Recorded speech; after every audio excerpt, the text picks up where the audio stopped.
everyone. Welcome to the Goofball Coalition, the podcast where stand-up, sketch, and improv smash together like a fluffer nutter sandwich. You guys ever have one of those? Mm-hmm. My mom used to make them. It's bread, it's peanut butter, and it's marshmallow slime. Who wants to be what? Can sketch comedy be marshmallows? Of course they can be. What do you want, Sarah? I'm going to be a sensible wheat bread. See, I got it on wheat bread too, and it seems Okay. like... I can be peanut butter? No. I'm saying like it's interesting that you said wheat bread because you would think that kind of sandwich would have like white bread just to make it all the worst, like, you know, the sweetest, whatever. But I always had it on wheat. So you're the wheat. That makes me the peanuts again. Into it. All right, let's get to it. Let's go. Welcome to the Goofball Coalition, the podcast that lives where improv, stand-up, and sketch comedy collide. And now, here are your hosts, Alex Knight, Sarah Kennedy, and Leslie Nesbitt.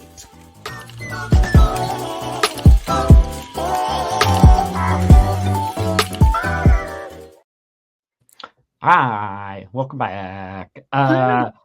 So today's topic, we're talking a little bit about guests. We recently had a guest, JD Walsh from Los Angeles, from Ultimate Improv, not Improv Olympic, Ultimate Improv. And we've had like RJ Williams in the past, just people with two letters for their first names. Sure. Most people, the guests that we get. But it's been a fun, interesting experience. And so I just want to talk about the idea of having guests involved with each of our kind of performance aspects. And, you know, it's interesting, like stand-up will have people come into town and that's a guest. Like it's, I don't know. So we're just going to talk about that a little bit and that experience. Does anyone have any first thoughts on guests? I want to hear more about JD. What'd y'all do? Yeah. So it's super fun. Like when we get a guest, JD specifically, he's a guy that I met a long time ago. He was doing a show in Los Angeles called The Execution, where it was like 10 improvisers auditioned, and then each week they would perform, and there was a Kill Tony style, like a panel of, he was one of the panel, and they would critique the performers, and then the audience would vote and get rid of someone, and that group whittled down until there was no one left. And I was in that show, and I had to leave because I got a job on Narcos and had to go to Mexico to fight the cartels. Oh, man. But I was doing really good.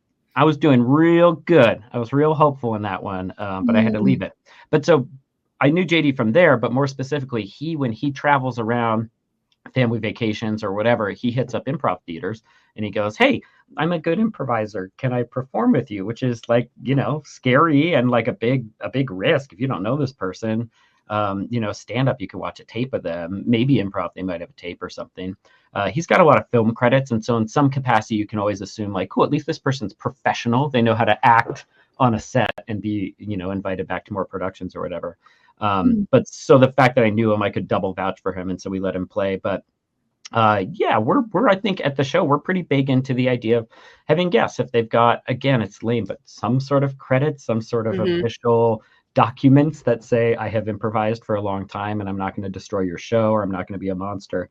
But it's super fun to have guests come in there. They bring their energy. Sometimes they bring games or new things that we haven't done before. Yeah. New warm-ups.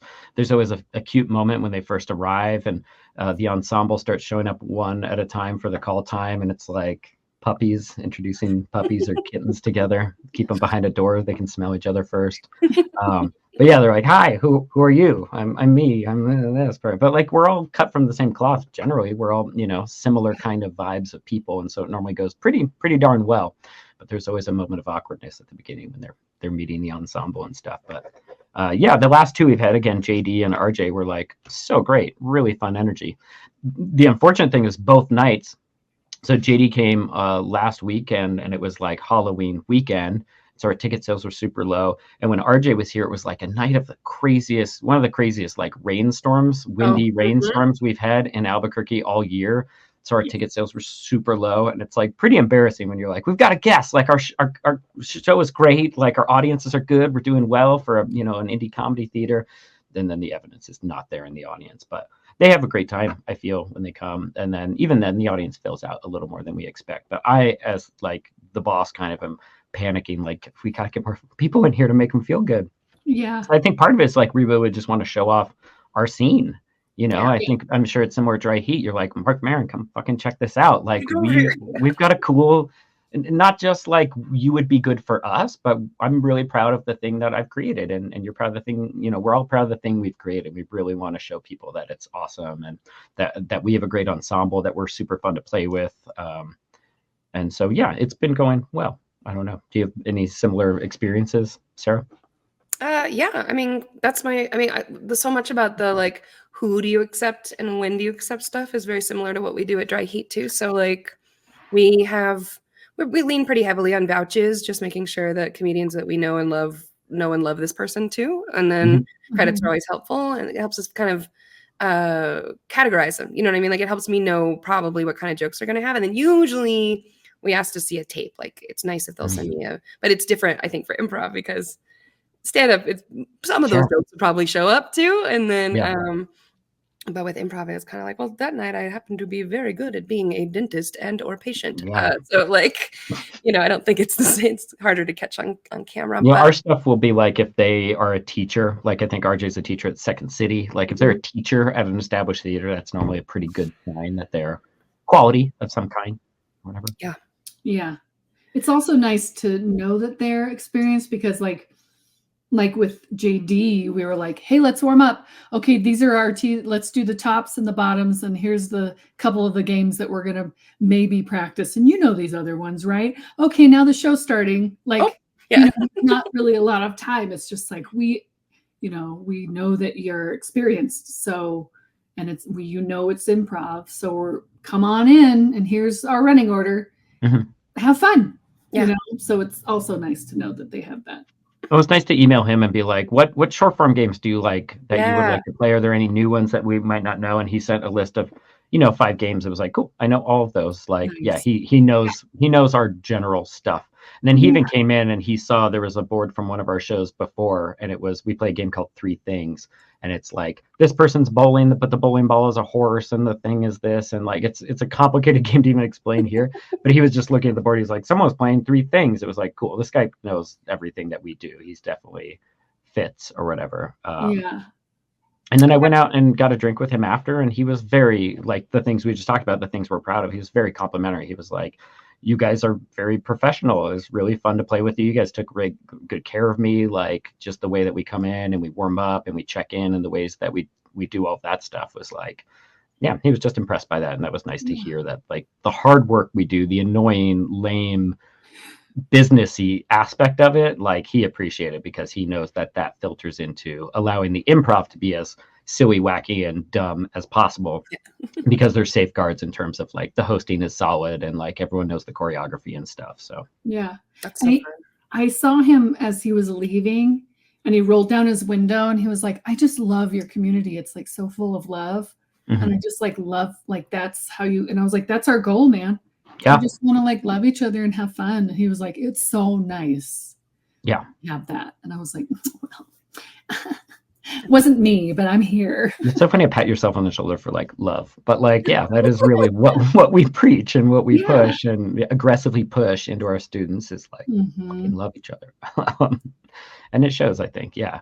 I think both communities, same thing. Like I said, when I did the stand-up show, like, you felt really welcoming, and all the other stand-ups were very loving and kind and respectful and stuff. And yeah, comedy can be very edgy and sharp in a lot of ways, but like, I think the business side of it should not be. We can, like, it's hard to keep these things going. And so love is the real thing that I think, the glue that can keep us together and working hard. I am legally not supposed to say that. So look at me. What?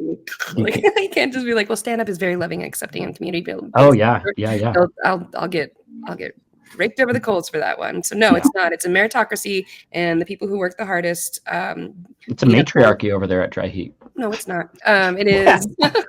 No, it is a team-based thing. So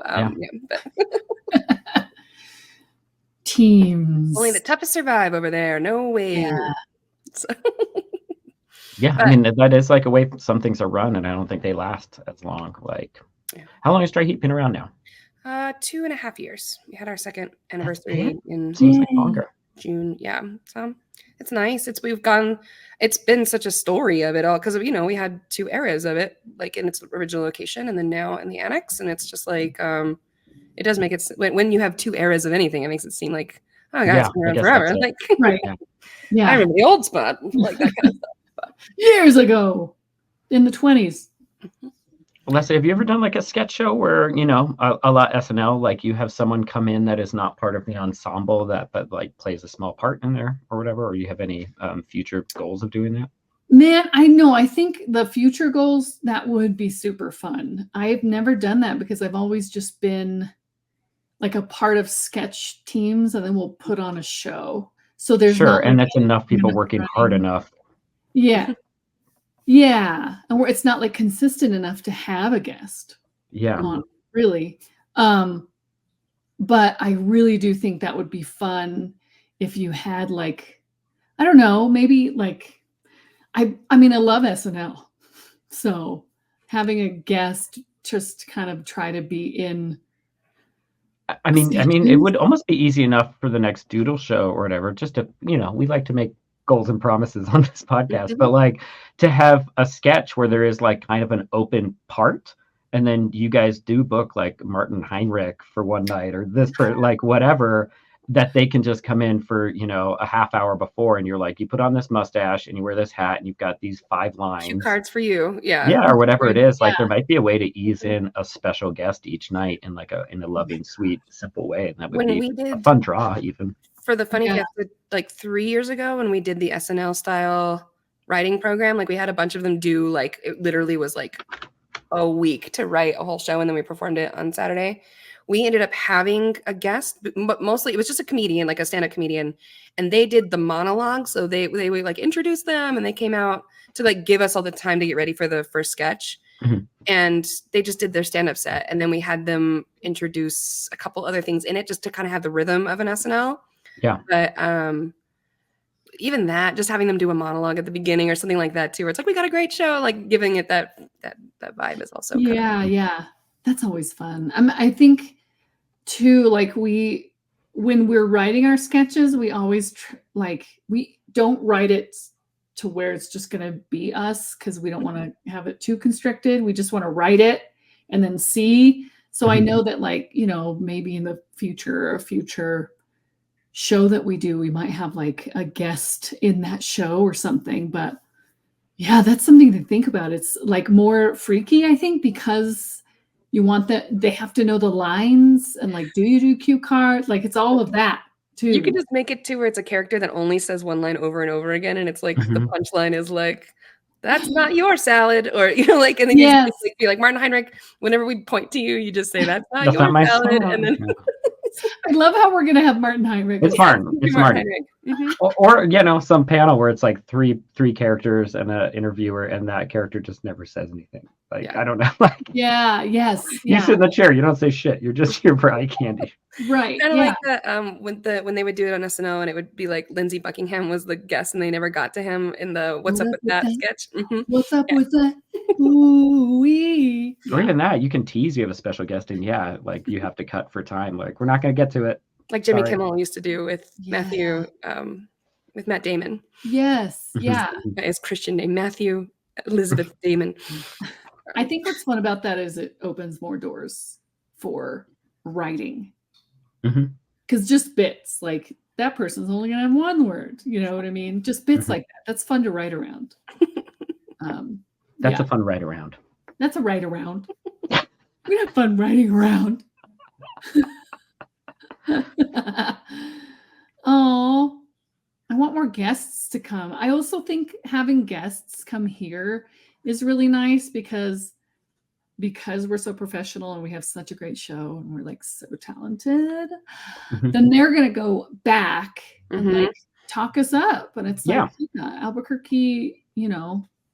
I mean, that's honestly a little part of the point is like, can we somehow advertise to out of state people and let them know that like there's a community here and that they're welcome, like that Yeah. we Yeah. are hungry for, you know, stand-ups, for improvisers, for, I don't know, sketch artists if they're out there, that like, yeah, we're hungry for more input.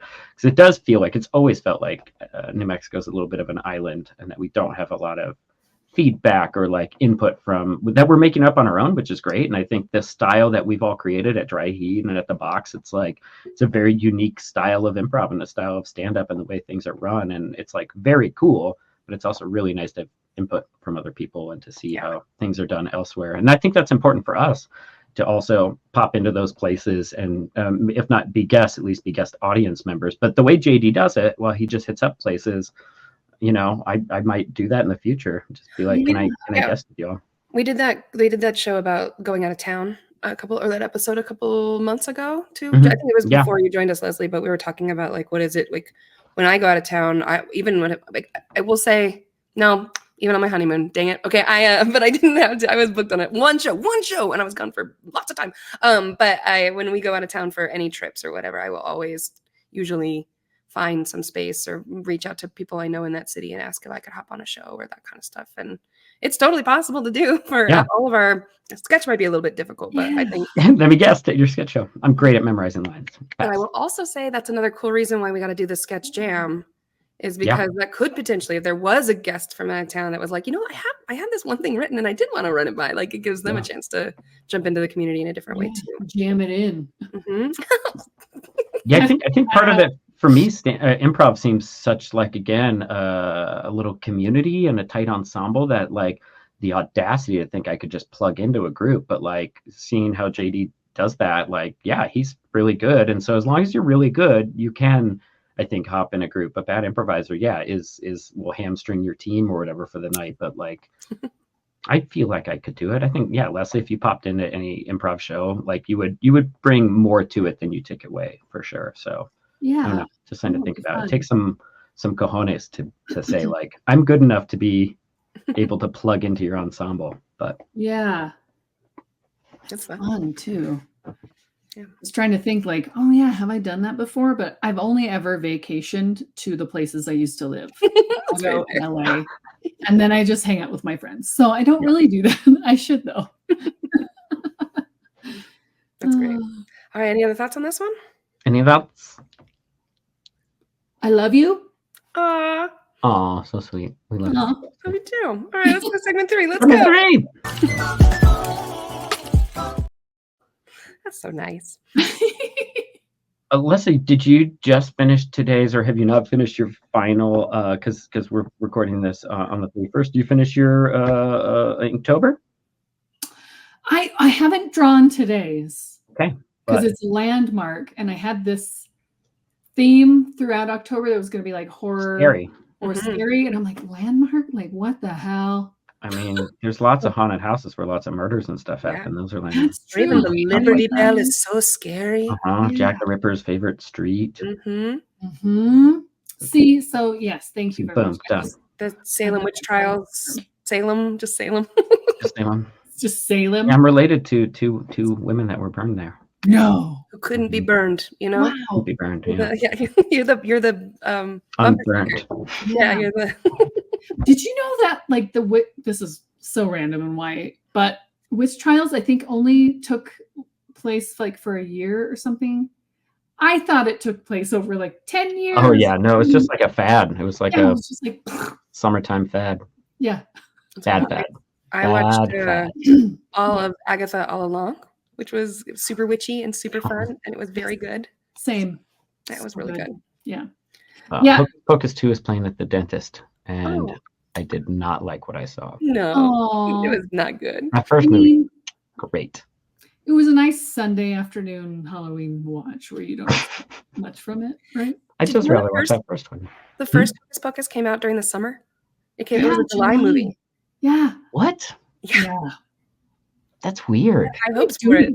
Well, was it there so then it could be like on TV and rentable whatever for Halloween maybe? It could be back then people would just do movie, like if it was a summer movie, they knew they was going to make money. So I think that they were just like really into it as a money maker. That was a good one.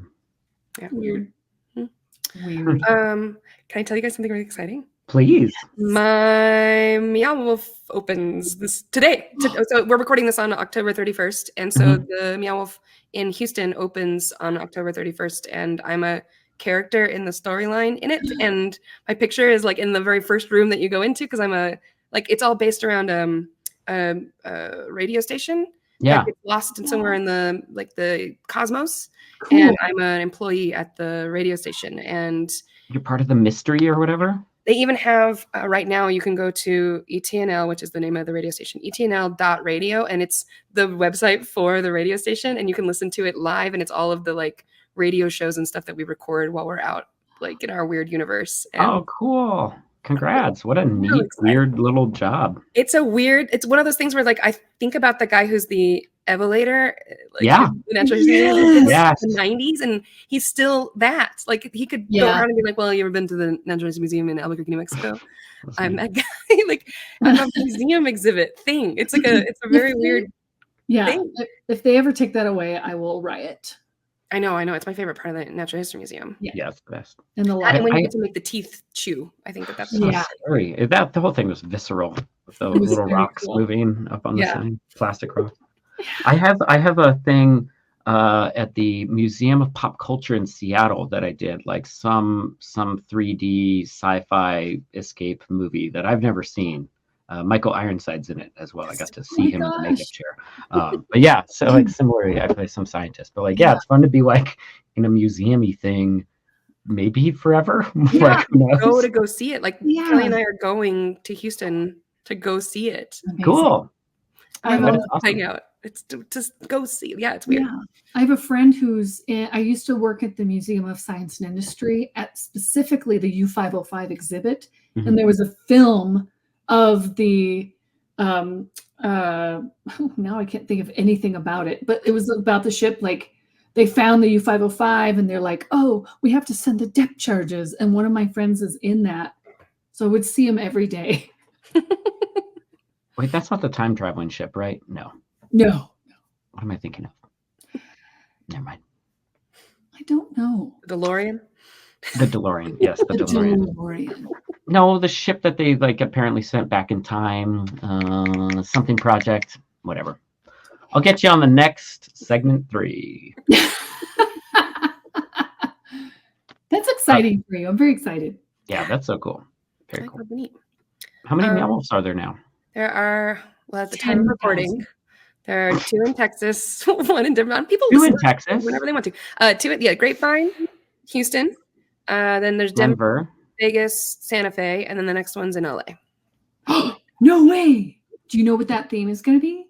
Kind of. They keep it real vague until it gets much closer. But I'm also, in addition to being a character beforehand, I also am a lifetime pass holder. So I'm very invested in getting to go to What's a all of life them. like?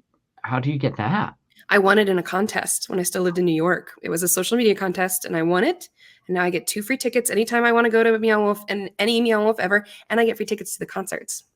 What? Yeah. That's huge. It's, I mean, at the time, it was a $10,000 prize. And then now I only increased because there's only been more and more Meow Wolves. Are the other Meow Wolves venues as well? Music venues? Denver is.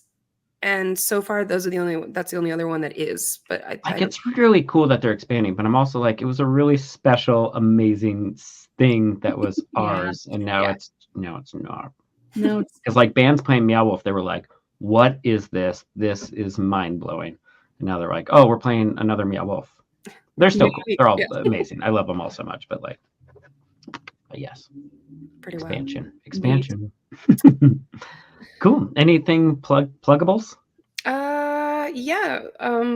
This week at Dry Heat, we've got on Friday, comedians on the early show are doing long sets. So if you would like to see comedians stretch their legs a little bit more instead of doing short, choppy sets, we've got 4 comedians doing 20 minutes. We call it a 420s show because, of course. And then Saturday is second Saturday. So when we normally have a Dry Heat open mic, actually, the Molly Ringwalds are going to play a show and do a Oh, concert. fun.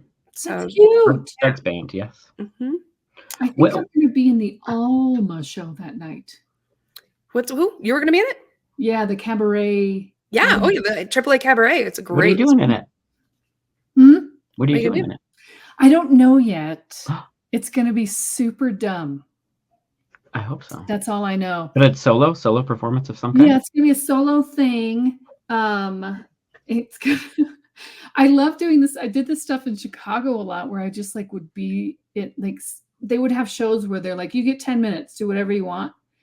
And then I would go there, and I think one of them I dressed like a robot and I danced to 9 Inch Nails. Perfect. I don't know. Do it. Yeah. So like something weird like that, I think it's going to be super dumb. And yeah, I still have a couple weeks to think about it. Yeah, you got plenty of time. Yeah. When is the One-Liner Madness? That's coming up or no? I'm so glad you asked. One Liner Madness is definitely happening again this year, and we're doing it President's Day weekend. So we're doing it the Sunday before President's Day, so that everybody has the extra day off the next day to go to sleep in or whatever. So When is President's Day? what a great question that is. It is sometime in the early What month part of the year. is that in? Okay, cool. So like the first week of February, 1st or 2nd. Monday, yeah. So it's Monday, February 17th, which means that One Liner Madness will be Sunday, February 16th. Cool. And we're Right, hoping sign to do me it up. Sign me again. up for Yeah, that you got to one. come I'll through. do that one. I'll do Yeah, that. it's so cool. It happens all over the country, and Albuquerque gets to be included as one of the cities it happens in all over the country. So we're in the same like echelon as New York and LA and Pittsburgh and Chicago and Always have been. Minneapolis. Mhm. Pittsburgh. Yeah, Yeah. we're up there with Pittsburgh. Nice. So that's fun. That's great. That's fun. Yeah. Cool. We got shows every Friday and Saturday, 8 o'clock. Nightcap is at 9:15 on Fridays, and then we've got that second Saturday downtown Albuquerque Comedy Corner. Come on down. Let's Have a do it. slushy. Have a Yeah. slushy. Put a And put shot in Hollow Spirits alcohol in it. Yeah. We have that as an That option is it. on those nights. Yeah. Awesome. All right. Well. Cool. Have a good one, y'all. Thanks for listening. Bye. Bye.